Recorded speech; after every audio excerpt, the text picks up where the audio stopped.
एक बार एक पिता और उसका पुत्र जलमार्ग से कहीं यात्रा कर रहे थे और तभी अचानक दोनों रास्ता भटक गए। फिर उनकी नौका भी उन्हें ऐसी जगह ले गई जहां दो टापू आसपास थे और फिर वहां पहुंचकर उनकी नौका टूट गई।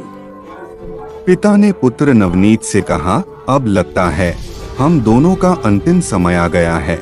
दूर दूर तक कोई सहारा नहीं दिख रहा है। अचानक पिता को एक उपाय सूझा। अपने पुत्र से कहा कि वैसे भी हमारा अंतिम समय नजदीक है, तो क्यों न हम ईश्वर की प्रार्थना करें। उन्होंने दोनों टापू आपस में बांट लिए, एक पर पिता और एक पर पुत्र, और दोनों अलग अलग टापू पर ईश्वर की प्रार्थना करने लगे। पुत्र ने ईश्वर से कहा, हे भगवान, इस टापू पर पेड़ पौधे उग जाएं जिसके फल फूल से मैं अपनी भूख मिटा सकूं। ईश्वर ने प्रार्थना सुन ली। तत्काल पेड़ पौधे उग गए और उसमें फल फूल भी आ गए। उसने कहा, ये तो चमत्कार हो गया। फिर उसने प्रार्थना की, एक सुंदर स्त्री प्रकट हो जाए जिसके साथ रहकर मैं अपना परिवार बसा सकूं। तत्काल एक सुंदर स्त्री प्रकट हो गई। अब उसने सोचा कि मेरी हर प्रार्थना सुनी जा रही है, तो क्यों न मैं ईश्वर से यहाँ से बाहर निकलने का रास्ता मांग लूं। उसने ऐसा ही किया। उसने प्रार्थना की, एक नई नाव आ जाए जिसमें सवार होकर मैं यहाँ से बाहर निकल सकूं। तत्काल नाव प्रकट हुई और पुत्र उसमें सवार होकर बाहर निकलने लगा। तभी एक आकाशवाणी हुई, बेटा तुम अकेले जा रहे हो, अपने पिता को साथ नहीं लेकर जाओगे। पुत्र ने कहा, उनको छोड़ो।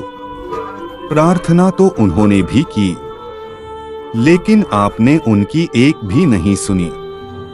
शायद उनका मन पवित्र नहीं है, तो उन्हें इसका फल भोगने दो ना। आकाशवाणी ने कहा, क्या तुम्हें पता है कि तुम्हारे पिता ने क्या प्रार्थना की? पुत्र बोला, नहीं।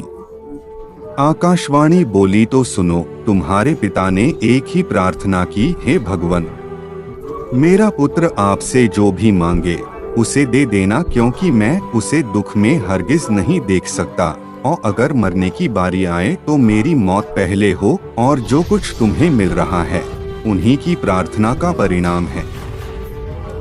पुत्र बहुत शर्मिंदा हुआ।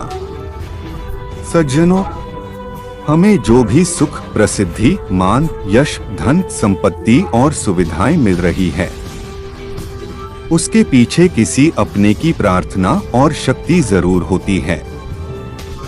लेकिन हम नादान रहकर अपने अभिमान वश इस सब को अपनी उपलब्धि मानने की भूल करते रहते हैं, और जब ज्ञान होता है तो असलियत का पता लगने पर सिर्फ पछताना पड़ता है। हम चाह कर भी अपने माता पिता का ऋण नहीं चुका सकते हैं। एक पिता ही ऐसा होता है जो अपने पुत्र को ऊंचाइयों पर पहुंचाना चाहता है, पर पुत्र माँ बाप को भार समझते हैं। इसलिए आप हमेशा जरूरतमंदों की सहायता करते रहो, जिससे प्रभु भी आपका ख्याल रखेंगे।